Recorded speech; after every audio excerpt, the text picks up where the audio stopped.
Միացյալ Նահանգներում Հայաստանի եւ Ադրբեջանի դեսպաններ Նարեկ Մկրտչյանը եւ Խազար Իբրահիմը Վաշինգտոնում քննարկել են Թրամփի ուղի նախաձեռնությունը, որի նպատակն է ամրապնդել տարածաշրջանային տնտեսական կապերն ու ԱՄՆ ներկայությունը միջին միջանցքում։ Տեղեկությունը հայտնում է ԱՄՆ-Ադրբեջան առևտրային պալատը, նշելով, որ դեսպան Մկրտչյանը բարձր է գնահատել ադրբեջանցի գործընկերների հետ կառուցողական փոխգործակցությունը եւ քննարկումները վերածվում են զարգացման կոնկրետ ծրագրերի։ Մասնավոր հատվածից Google, Bechtel եւ Tetra Tech ընկերությունները հաստատել են իրենց հետաքրքրությունը տարածաշրջանային նոր ներդրումային հնարավորությունների նկատմամբ։ Եվ այժմ զրուցելու եմ միջազգային հարաբերությունների փորձագետ Գեորգի Թումասյանի հետ։ Ողջույն պարոն Թումասյան, շնորհակալություն միանալու համար։ Բարև ձեզ։ Եվ այսպես, նախ պարոն Թումասյան, որպեսզի հասկանանք այս դիվանագետների հնարավոր փոփոխությունների հարցերը,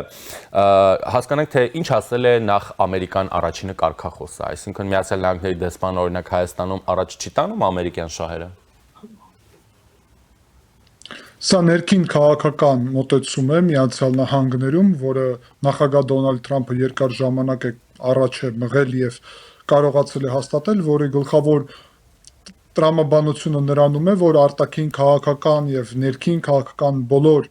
քայլերում Միացյալ Նահանգները դուրս են գալու հենց ամերիկան առաջին այդ տրամաբանությունից, շատ դեպքերում առաջինը Միացյալ Նահանգների համար եղել է ժողովրդավարությունը, մի առաջինը եղել է դաշնակիցների շահերը, այս մոտեցումը նրանում է, որ սրանից հետո Միացյալ Նահանգների շահն է լինելու առաջինը, իսկ հետո արդեն ժողովրդավարության, հետո արդեն դաշնակիցների շահերը եւ սա այս մոտեցումը հիմա իշխանության մոտեցումն է, ուստի մենք պետք է հաշվի առնենք այսպիսի Վաշինգտոնի քաղաքականությունը։ Իսկ սա արդյոք ենթադրում է, որ օրինակ տարբեր երկրներում դեսպանների մակարդակով ամերիկյան քաղաքականության ինչ որ կտրուկ տրանսֆորմացիաներ տեղի կունենան, եկեք Հայաստանի մասով դիտարկենք։ Կտրուկ փոփոխություններ տեղի չեն ունենա, որովհետև մոտավորապես 1 տարի արդեն ամերիկան առաջինը քաղաքականություն է վարում Միացյալ Նահանգների պետությունը եւ այս 1 տարվա ընթացքում մենք ունեցանք Վաշինգտոնի օգոստոսի 8-ի կարևորագույն փաստաթուղթը, որը հենց ամերիկան առաջինը քաղաքականության շարունակություն է, որովհետև ոչ միայն Հայաստանի ռազմավարական հարաբերությունները ապահովում Միացյալ Նահանգների հետ, այլ նաև Միացյալ Նահանգների տնտեսական շահերն է ապահովում եւ լոգիստիկ տարածաշրջանում տալիս է մուտք իրեն դեպի ոչ միայն հարավային Կովկաս, այլ նաև դեպի կենտրոնական Ասիա։ Միացյալ Նահանգները ապահովում են այդտեղ մրցակցությունը Չինաստանի եւ Ռուսաստանի հետ, այստեղ ապահովում են իրենց կենսական շահերը, կարողանում են Ադրբեջանի հետ հարաբերությունները կայունացնել դրա միջոցով եւ զարգացնել, ու այսինքն սա համապատասխանում է Միացյալ Նահանգների շահերին, ուստի Հայաստանի դեպքում մենք լիովին այդ տրամաբանության ուրեմն մեջ ենք եւ օգուտներ ենք քաղում Ամերիկա առաջինը քաղաքականությունից։ Այսինքն չկա մի այնպիսի բան, որ գործող դեսպան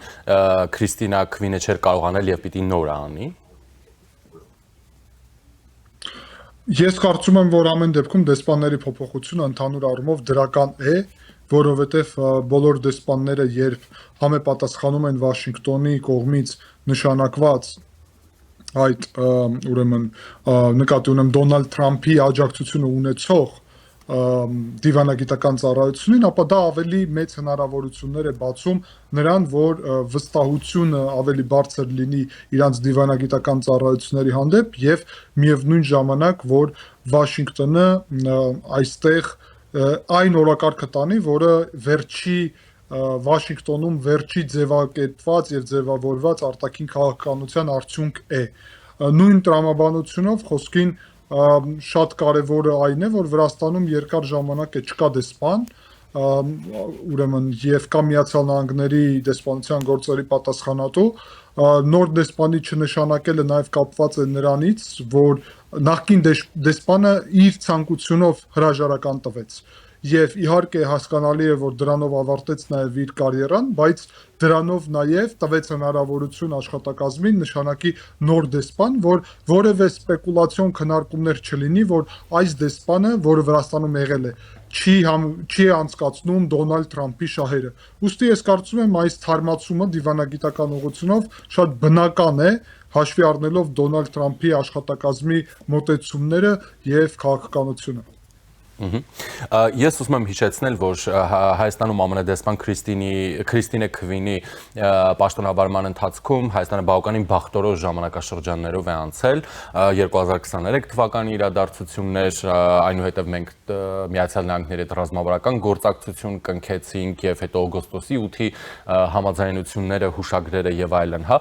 Բնականաբար այստեղ նաեւ թե Միացյալ Նահանգների դեսպանության, թե Միացյալ Նահանգներում Հայաստանի դեսպանության աշխատանքն է բավականին նաև կարևոր ու մեծ այս բոլոր ձեռքբերումներում։ Այնուամենայնիվ բնականաբար հետաքրքրական, ինչպես դուք ձեր խոսքում հենց նաև սկզբում նշեցիք, փոփոխությունները ինչ էլ որ տեղի ունենան, դրանք միևնույն է պետք է շատ այսպես պատկերավոր ասած տեղավորվեն օգոստոսի 8-յան համաձայնությունների շրջանակում։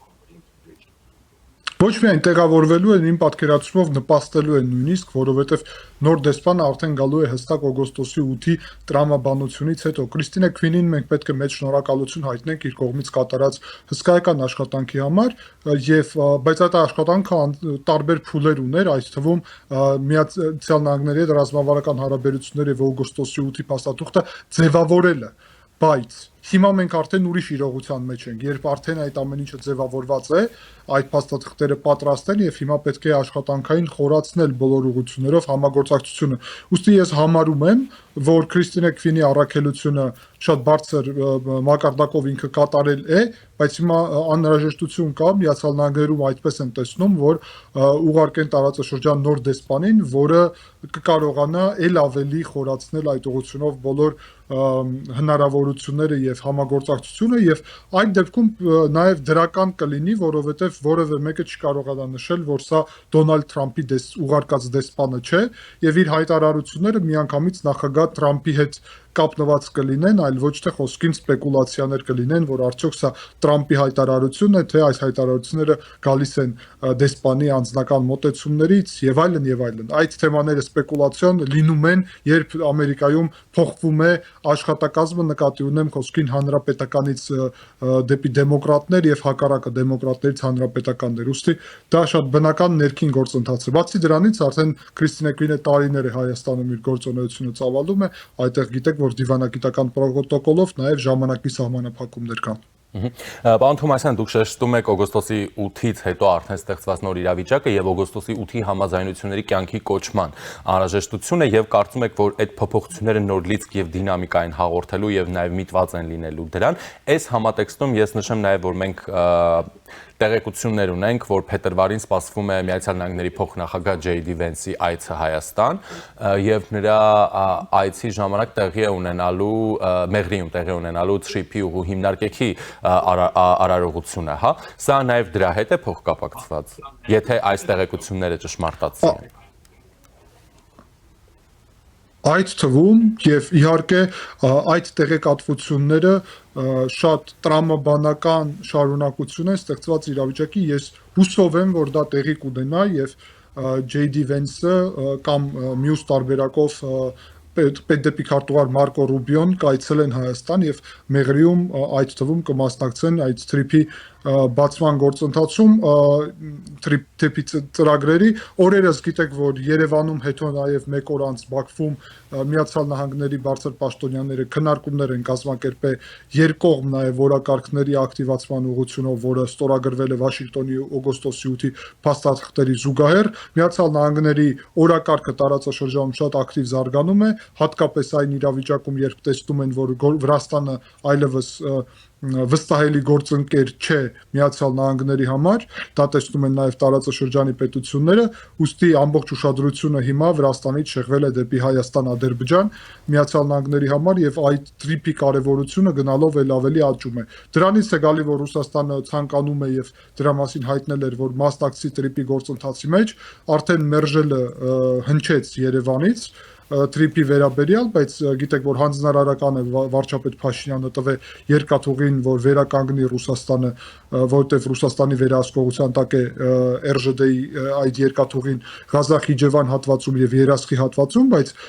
Մեղրի հատվածում երկաթուղին RԺԴ-ի վերահսկողության տակ չի լինելու, ինչը շատ կարեւոր է։ Շատ լավ։ Եվ այդ վերականգնման մասով, հա, օրինակ վերականգնում ասելով մենք չգիտեմ, օրինակ կոնկրետ ինչ նկատի ունենք։ Իհարկե ցանկալի է ժամանակակից ստանդարտներով եւ որակներով այն տեղի ունենա, որպեսզի ընդհանուր այդ լոգիստիկային, որը պետք է ձևավորվի նաեւ Մեղրի տարածաշրջանում համապատասխանի, հա։ Իսկ եթե ոչ, ապա Հայաստանը գուցե կարող է գնալ այդ կոնսորցիոն պայմանագրի վերանայման տրամաբանությամբ, այսինքն որպեսզի Հայաստանի տարածքում ենթակառուցվածքները թե իրենց որակով, թե իրենց բովանդակությամբ, թե տեխնոլոգիական հագեցվածությամբ փոխկապակցված լինեն միմյանց։ Առաջի հերթին ես պետք է ասեմ, որ ես չեմ տեսել դեռ արձագանք ՌԺԴ-ից կամ Հարավային Կովկասի երկաթուղուց, ուրեմն կամ ռուսական որևէ պաշտոնյայից, որ այո, վարչապետի այդ հանձնարարականը իրանք կկատարեն։ Ուստի մենք պետք է դեռ հետևենք դրան, արդյոք իրանք պատրաստվում են կատարել, թե չէ։ Երկրորդ հարցն է, եթե պատրաստվում են կատարել, արդյոք դա կհամապատասխանի այն ստանդարտներին, որը մեզ պետք է նրա համար, որ այդ ուղղություններով բեռնափոխադրումները լինեն ակտիվ, որովհետև գիտեք, որ բենզինի առաջի այդ ուրեմն տարանցում վաճառքից հետո Ադրբեջանից Հայաստան, այո, տարանցումից հետո արդեն խնդիրներ է ստեղծվել Վրաստանի ուղղությամբ եւ կողմերը ակտիվորեն օրակարգում ունեն վերականգնել Ղազախ-Իջևան երկաթուղին։ Ուստի եթե Ռուսաստանը այդ ուղղությամբ խոչընդոտներ ստեղծի, ապա ես կարծում եմ, որ այդ համաձայնությունը հարավկովկասյան երկաթուղիների հետ կարող է ժամանակից ավելի շուտ վերանայվի։ Իսկ ինչպես մենք գիտենք 2028 թվականին, այսինքն շատ շուտով ավարտվում է այդ փաստաթուղթը, համաձայնությունը, որից հետո Հայաստանը նաև կարող է վերանայել եւ չշարունակել այդ փաստաթուղթը եւ վերադարձնի իր վերահսկողության տակ հայկական երկաթուղիները։ Ես քաղաքական գնահատական նաև սրան տամ եւ ասեմ, որ ամեն դեպքում կլինի դա հենց հիմա, թե կլինի 28 թվականին, ավելի լավ կլիներ հենց հիմա, երկաթուղին ամբողջությամբ պետք է պետությանը վերադարձվի։ Ես նաև գնահատում եմ Հայաստանի երկաթուղին վաճառելը օտար պետությանը, ինչպես դավաճանական գործողություն է քաղաքական առումով եւ հուսով եմ, որ բոլոր մարդիկ, ով ուրեմն այս գործընթացում մասնակցել են, առնվազն քաղաքական պատասխանատվություն կունենան, որովհետև հիմա եւս մեկ անգամ երևում է, որ դա հայկական պետության սուվերենության դեմ լրջագույն քայլ էր եւ այդ մարդիկ, ով դա կատարել են, իդեմս Ռոբերտ Քոչարյանի, շարունակում են նույնիսկ պնդել, որ իրանք հայամետ քաղաքականություն են վարում, այն դեպքում եւ իրանք քաղաքականության արդյունքները մենք միջև այսօր խաղում ենք եւ դա հակահայկական քաղաքականություն էր, որովհետեւ երկաթուղին եւ ուրիշ ռազմավարական օբյեկտները հաստատ չպետք է օտար պետության վերահսկողության տակ լինի։ Շնորհակալ եմ, պարոն Թոմասյան։ Ես եմ շնորհակալ։ Զրուցակիցս միջազգային հարաբերությունների փորձագետ Գեորգի Թոմասյանն էր։ Այժմի համար այսքանը, ես Ժիրայր Ոսկանյանն եմ, մնացեք առաջիններով։